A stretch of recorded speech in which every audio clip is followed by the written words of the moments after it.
Marcus Weil avait toujours pensé que la vitesse pouvait faire disparaître les problèmes. Depuis l'enfance, il passait plus de temps sur des circuits qu'à la maison. Pendant que les autres rêvaient d'argent, de célébrité ou d'une vie tranquille, lui ne cherchait qu'une seule chose. Cette sensation unique que procure la vitesse, lorsqu'elle devient presque incontrôlable. Ce moment précis où le moteur hurle si fort que le reste du monde cesse d'exister. Plus de pensée, plus de bruit, plus de peur. Seulement la route, et quelques secondes suspendues entre le contrôle absolu et l'accident. À 29 ans, Marcus était devenu l'un des pilotes les plus célèbres du championnat. Les médias parlaient de lui comme d'un phénomène. Un pilote capable de prendre des virages impossibles à des vitesses absurdes. Comme si les lois physiques ne s'appliquaient pas à lui. Certains l'admiraient, d'autres pensaient simplement qu'il finirait par se tuer tôt ou tard. Mais Marcus n'avait jamais eu peur de mourir. Ce qui le hantait réellement, c'était le souvenir d'une nuit de pluie survenue 3 ans plus tôt. Ce soir-là, le championnat se déroulait sur un ancien circuit construit au milieu des montagnes. Une trace réputée extrêmement dangereuse, surtout lorsque la pluie commençait à tomber. Les virages étaient étroits, les rails de sécurité vieillissantes, et certaines portions de piste disparaissaient presque entièrement sous le brouillard lorsque le mauvais temps arrivait.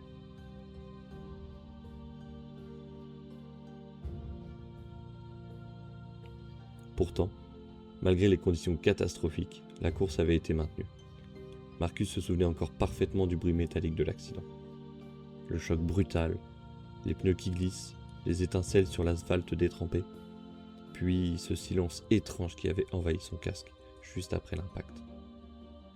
Son coéquipier n'avait pas survécu.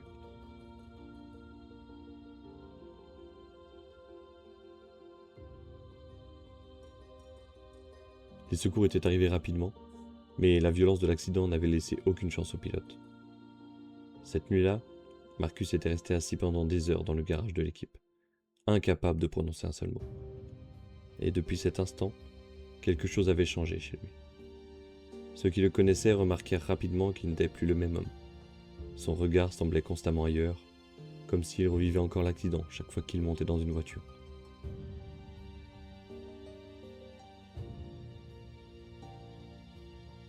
Pendant plusieurs années, Marcus disparut totalement du monde de la course. Plus d'interviews, plus de compétition. Son nom finit même par disparaître progressivement des médias. Certains racontaient qu'il était devenu incapable de conduire, d'autres affirmaient qu'il passait ses nuits enfermé chez lui, incapable de dormir, sans revoir les images de l'accident encore et encore. Les rumeurs se multipliaient avec le temps, mais personne ne savait réellement ce qu'était devenu Marcus Weil. Puis un jour, contre toute attente, son nom réapparut. L'annonce provoqua immédiatement un immense choc dans le championnat. Marcus avait décidé de revenir à la compétition après 3 années de silence complet.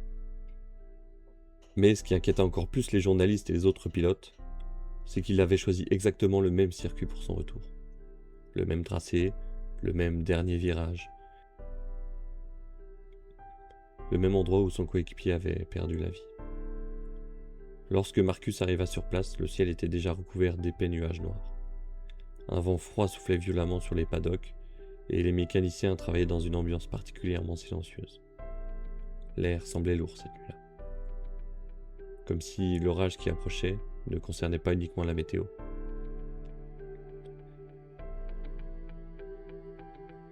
Plusieurs membres de son équipe remarquèrent rapidement quelque chose d'étrange chez lui. Marcus parlait très peu. Il passait son temps à observer le dernier virage du circuit, celui où tout avait basculé des années plus tôt.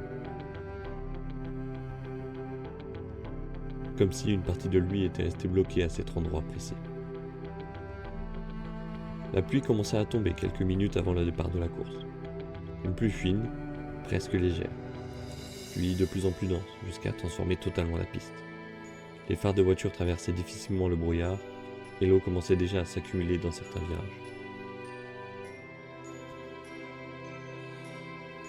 Pourtant, lorsque les moteurs démarrèrent, Marcus ressentit immédiatement cette sensation qu'il avait cherchée toute sa vie. Cette impression étrange que le monde disparaissait lorsque la vitesse prend le contrôle. Dès les premiers tours, il domina la course comme autrefois. Sa voiture semblait glisser parfaitement les virages malgré les conditions catastrophiques. Les commentateurs eux-mêmes n'en revenaient pas. Après 3 années d'absence, Marcus roulait encore plus vite qu'avant. Mais à l'intérieur de son casque, quelque chose n'allait pas. À plusieurs reprises, il eut l'impression d'apercevoir une silhouette derrière les barrières de sécurité. Une silhouette immobile, debout sous la pluie. Au début, Marcus pensa simplement à un spectateur resté trop proche de la piste malgré les consignes de sécurité. Mais plus les tours passaient, plus cette présence semblait apparaître à différents endroits du circuit. Toujours immobile et toujours silencieuse. Et à chaque apparition, Marcus sentait son cœur se serrer un peu plus. Puis au 8e tour, tout bascule. Alors qu'il traversait une longue ligne droite noyée sous la pluie, Marcus aperçut clairement la silhouette dans son rétroviseur. Et cette fois, il la reconnut immédiatement. Le même casque, la même combinaison, le même pilote. Son ancien coéquipier.